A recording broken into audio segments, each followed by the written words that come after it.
7:30 in the evening across India. I am Tanvi Taneja, live from New Delhi. You're watching DD India Global. We'll bring you the day's big stories from across India and the world.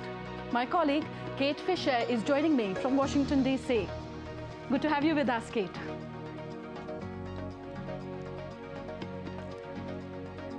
Good morning, Tanvi. It's 9 a.m. here in Washington, D.C. and 3 in the afternoon across Central Europe. Coming up in the next 30 minutes, the usually press-shy Russian President Vladimir Putin gives his annual news conference and call-in TV show. And here in the U.S., the House of Representatives has voted to officially open an impeachment investigation into President Joe Biden, while the National Security Advisor Jake Sullivan is in Israel to meet Prime Minister Benjamin Netanyahu as the country's war with Hamas continues. So Hungarian Prime Minister Viktor Orban stands firmly against the view of other EU leaders for Ukraine's accession talks at the crucial EU summit in Brussels. Russia's Vladimir Putin says peace with Ukraine will only happen when their objectives are met. Meanwhile, AI-generated Putin asks the real Putin about having body doubles at his annual news conference. How do you view the dangers that artificial intelligence and neural networks bring into our lives? Thank you. Well, I see you may resemble me and speak with my voice, but I have thought about it and decided that only one person must be like me and speak with my voice, and that will be me.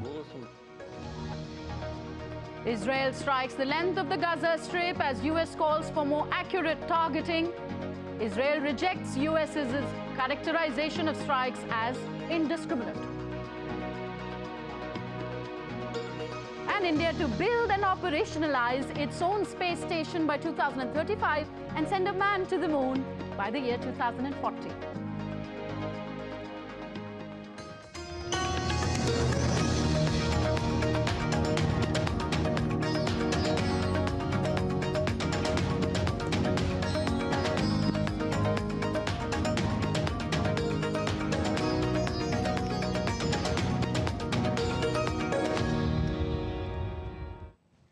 European Union leaders remain divided over Ukraine's membership bid as they are holding a high-stakes summit in Brussels. Ukrainian President Volodymyr Zelensky urged leaders at the EU summit to open membership talks with his country. Zelensky said Ukraine had met EU's conditions on reforms to be granted membership talks. Among the leaders of the EU's member countries, only Hungary's Prime Minister Viktor Orban has opposed giving Ukraine the green light for membership as the country continues to fight Russia's invasion. Hungarian Prime Minister Viktor Orban insisted that the European Union should not yet start talks on Ukraine joining the bloc. As a lone standout among all of the EU's 27 national leaders, Orban is also blocking giving $54 billion in financial aid for Kiev from the EU budget. Enlargement is not a theoretical issue. Enlargement is a merit-based, legally detailed process, which has preconditions. We have set up 7 preconditions, and even by the evaluation of the Commission, 3 out of the 7 is not fulfilled. So there is no reason to negotiate membership of Ukraine now, even not to negotiate. Meanwhile, Finland's Prime Minister called Hungary's opposition to Ukraine's EU membership bid a blackmailing tactic. We cannot accept any blackmailing. We have to find a decision together. What we decide or what we does not decide is clear signal to Moscow, to Kiev, to Washington, to Beijing. And that's why we have to decide that we support Ukraine. And now, DD India correspondent Alex Cadier joins us live from Brussels on the story. Alex, one reason why Hungary has threatened to veto new aid money and block the start of EU membership talks with Kiev is its claim that Ukraine's vast agricultural sector could hurt European farmers. Can you shed some more light on this claim? Yeah, of course, that would be a situation if the Common Agricultural Policy, which is a EU policy to distribute subsidies to farmers across the bloc, if that stayed the way it is right now, Ukraine would be entitled to around 98 billion, nearly $100 billion in common agricultural funding, and it would also reduce the amount of subsidies the other EU member states get by about 20%. Now, that would be a huge dip in subsidies for farmers across the European Union. That would be a real concern, not just for Hungarian farmers, but for farmers across the bloc. So the question, why is Viktor Orban the only leader here at the European Council saying that this could be an issue? Well, because even Ukraine recognizes that the common agricultural policy will have to be changed before it joins the EU. And that is clear when you speak to EU officials. The situation of a completely unbalanced agricultural subsidy situation in the EU will not happen when Ukraine joins. But it's a concern that Viktor Orban has expressed among many different concerns that he has mentioned as to why he's blocking those accession talks. Again, officials saying that actually the accession talks are part of the way to work through those issues, figuring out exactly where Ukraine is compatible and complies with EU laws and the way the EU works, and where it isn't, and where it needs to make reforms and changes in the process to do that would be these accession talks. So certainly that concern by Viktor Orban not taken very seriously by the other leaders, who are getting increasingly impatient with him blocking those accession talks. Okay. Alex, could the release of $23 billion in EU funds for Hungary end its opposition to Ukraine's membership bid? Maybe. That is as much as we know for now. We know that Viktor Orban's political director, one of his chief advisors, said that the rest of those 23 billion, if they were to be unfrozen, that may convince Hungary to lift its veto. Let's give you a little bit of context on that. About a year ago, the European Commission froze over $23 billion in EU funds for Hungary over concerns over democratic backsliding, rule of law reforms that the Hungarian government hadn't yet made, and therefore the Commission said you can only have this EU money if you make reforms in line with EU policy. And half of that money, nearly half of that money, $10 billion, were unfrozen just yesterday because the Commission said Hungary had done enough work. Now it's seen as a leverage, as a bargaining tool for Hungary, trying to get more money out of the Commission. That's why you heard the Finnish Prime Minister calling it blackmail. That is one of the questions. Now, Viktor Orban this morning denying this, saying this isn't about striking a deal, this isn't about a balance, it's about the process. The leaders are in tough negotiations. They've been negotiating since early this morning. We've been told they've just taken a short break and they will go again, continuing those negotiations, expected to go very late into the night. Thank you, Alex. Alex Cadier reporting to us from Brussels. Now, amid all this, Russian President Vladimir Putin, in an annual press conference today, said that the goals of its special military operation in Ukraine haven't changed. My colleague Kate Fisher is in Washington, D.C. She joins me now and gives us more on this and other stories making headlines around the world. Kate, Putin giving another message here, apart from the one on Ukraine, that there are no conditions yet to improve Russia's relations with the West. Yeah, well, the Russian president, in his annual news conference and call-in TV show, expressed willingness to foster relations with the United States, but criticised what he sees as a, quote, imperial policy, suggesting it constrains the US in diplomatic engagements. Внешне ведут себя как генерал. As for the United States, we are ready to rebuild relations with them as well. We believe that the United States is an important and necessary country in the world, but this imperial, absolutely imperial policy hinders them, not even us. How so? Because in the public consciousness, they should behave like an empire. If they agree on something or concede to someone, it is already perceived by the electorate as some kind of failure or a vacuum. So the elites are forced to behave in this way to some extent. Well, President Vladimir Putin also said that the objectives of Russia's military special operation in Ukraine remain consistent, emphasising that there is no requirement for an additional mobilisation of army reservists. There will be peace when we achieve our goals that you just have mentioned. Now let's return to these goals. They have not changed. I will remind you of what we talked about then. It's demilitarization, its natural status. As for demilitarization, if they don't want to come to an agreement, then we are forced to take other measures, including military ones.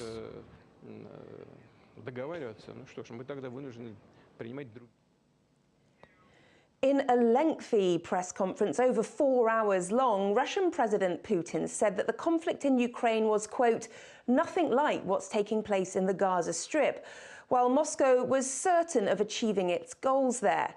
DD India's Dasha Chernyshova reports from Moscow. Russia's President Vladimir Putin said Moscow's goals in Ukraine have not changed and the conflict will go on unless Kyiv wants a deal on Russian terms. In the first major news conference since the start of the so-called special military operation in Ukraine, Putin said Moscow was improving the positions along the entire contact line. He said Moscow did not need another mobilization, with some 486,000 people having so far signed up voluntarily as contract soldiers, on top of the 300,000 people called up last year. Putin blamed NATO for the deterioration of relations between Russia and the West, saying that the military alliance had encroached upon Russia's borders. He suggested that Moscow was open to rebuild ties with the Western nations, including with the United States, but the conditions were not in place. In the meantime, he said Russia's friendship with China was not directed against other countries and presents a guarantee of stability in the world. Speaking about the economy, Putin said Russian GDP would grow by 3.5% by the end of 2023. He said inflation in Russia could near 8% by the end of the year. He stressed that the Russian economy did not cripple while Moscow is growing its domestic production. Dasha Chernyshova reporting in Moscow for DD India. Well, President Putin appeared briefly lost for words when he was confronted with an AI-generated version of himself. AI-generated Putin asked the real President Putin about having body doubles, to which the Russian president replied that there can be only one Putin. The double was one of dozens of callers from around the country who were shown putting questions to the president during his annual news conference.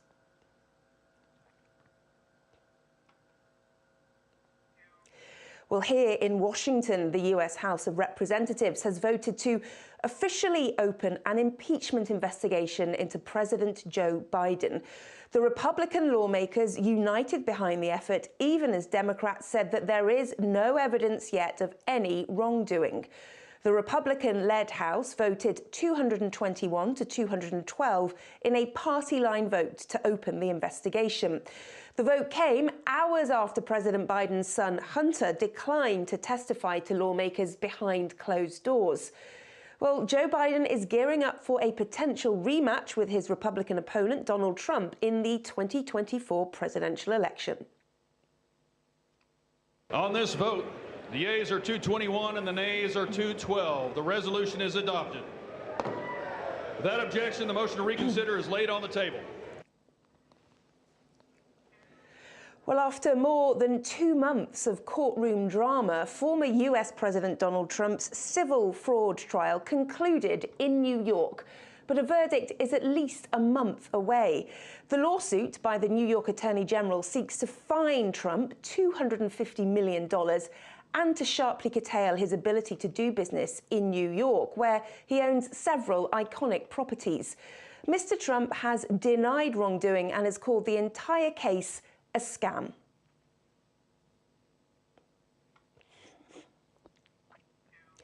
Well, Israel continues to pound the length of the Gaza Strip as the conflict between Israel and Hamas enters day 69. 2 weeks after a truce collapsed, the war has entered an intense phase. Washington's provided diplomatic cover for its long-standing ally, but it has expressed increasing alarm over civilian deaths. Prime Minister Benjamin Netanyahu's Likud party has rejected Joe Biden's characterization of Israel's strikes as, quote, indiscriminate.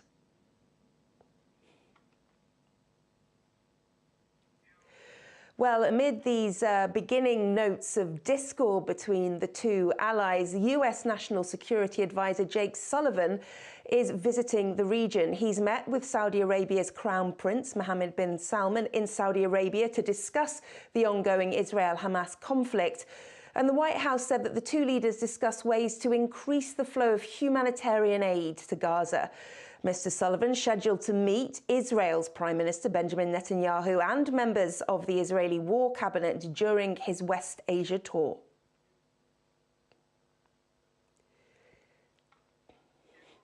Well, Israel's parliament has approved the addition of $7 billion to the national budget to help to cover the costs of this conflict, for things like compensation for military reservists and emergency housing for the internally displaced. The amendment, ratified by a vote of 59 lawmakers in favour and 45 in opposition, increased the 2023 budget to $139 billion. Israel passed the original 2023 budget along with a 2024 budget in May.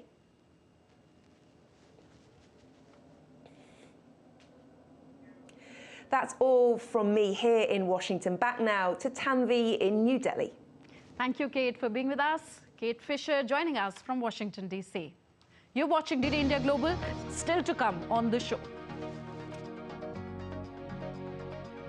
Air forces of Russia and China conduct joint patrols in the skies over the Sea of Japan and the East China Sea. And in Japan, resignations follow after Prime Minister Fumio Kishida reshuffles his cabinet to ride out the fundraising scandal.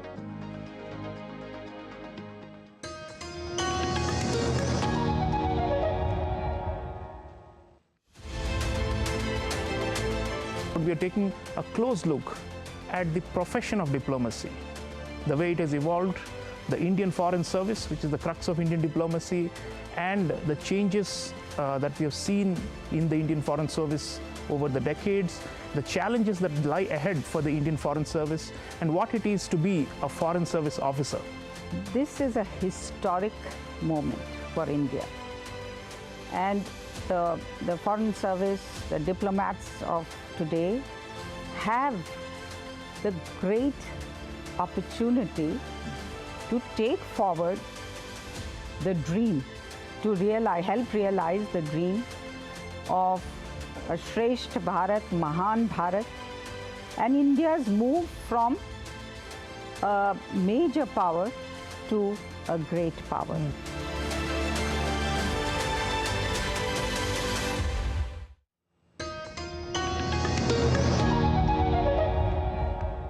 Welcome back. You're watching DD India Global. I am Tanvi Taneja. India will build and operationalize its own space station by the year 2035 and will send a man to the moon by 2040. Indian Space Research Organization's chairperson, Dr. S. Somnath, made the announcement at the Rashtrapati Bhavan, that's India's President's House in New Delhi. We would like to build the Bharati Antarisha station soon. And we have already given the direction. Our Honorable Prime Minister has reviewed it and he has given us a direction.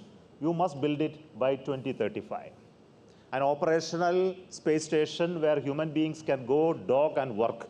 And we are working on this option. And before we actually build 2035, the space station will have its first module of the space station launched by 2028 itself.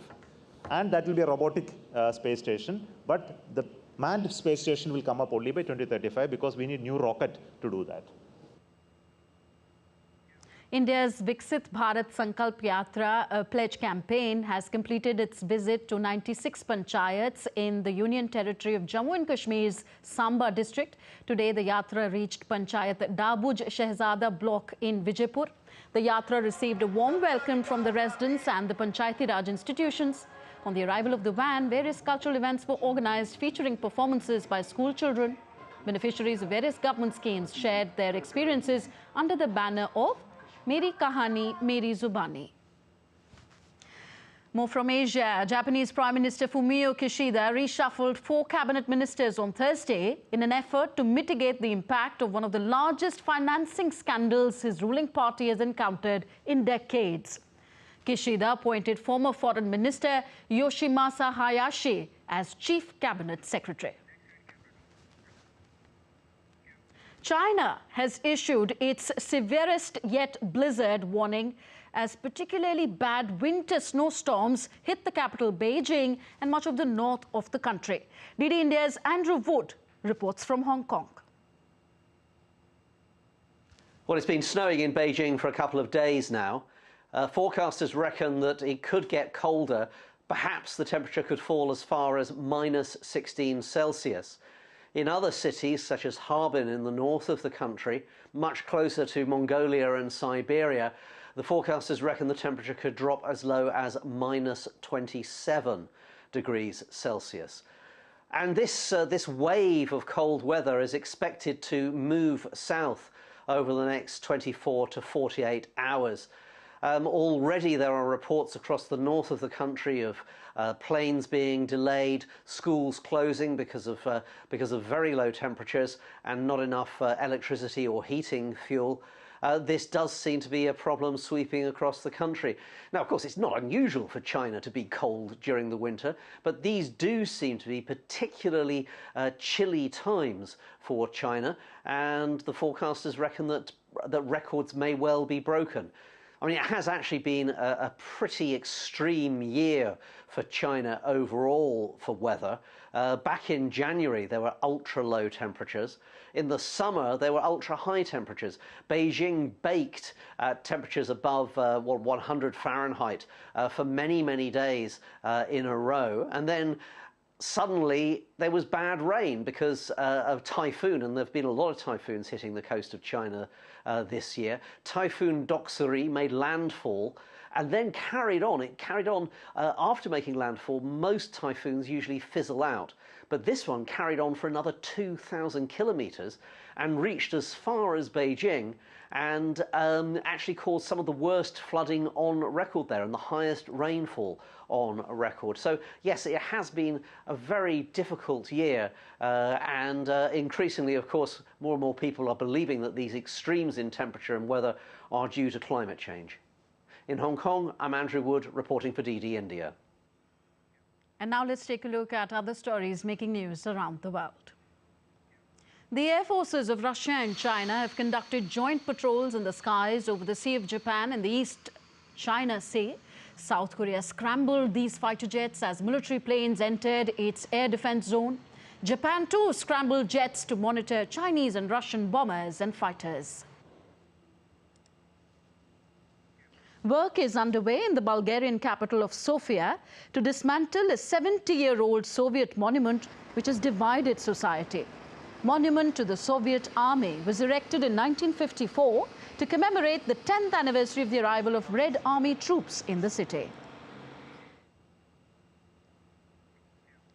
Elderly people in a nursing home in eastern Hungary are enjoying Christmas fairs in Slovenia and Switzerland with the help of virtual reality headsets. Through these virtual reality headsets, they are enjoying virtual trips to places they say would not be able to see otherwise. The Vietnam Hao Chiang International Rice Festival 2023, with the theme Centennial Journey of Vietnamese Rice, is underway in Vietnam. The annual festival, spanning over 4 days, coincides with Vietnam's aspirations to becoming a pioneering nation in high-quality, low-emission rice production. As a festive tradition, divers created a nativity scene in the depths of Madrid's Zoo Aquarium, surrounded by enchanting and colorful fishes, sharks and turtles. This unique underwater spectacle wowed spectators and displayed the spirit of the holiday season underwater.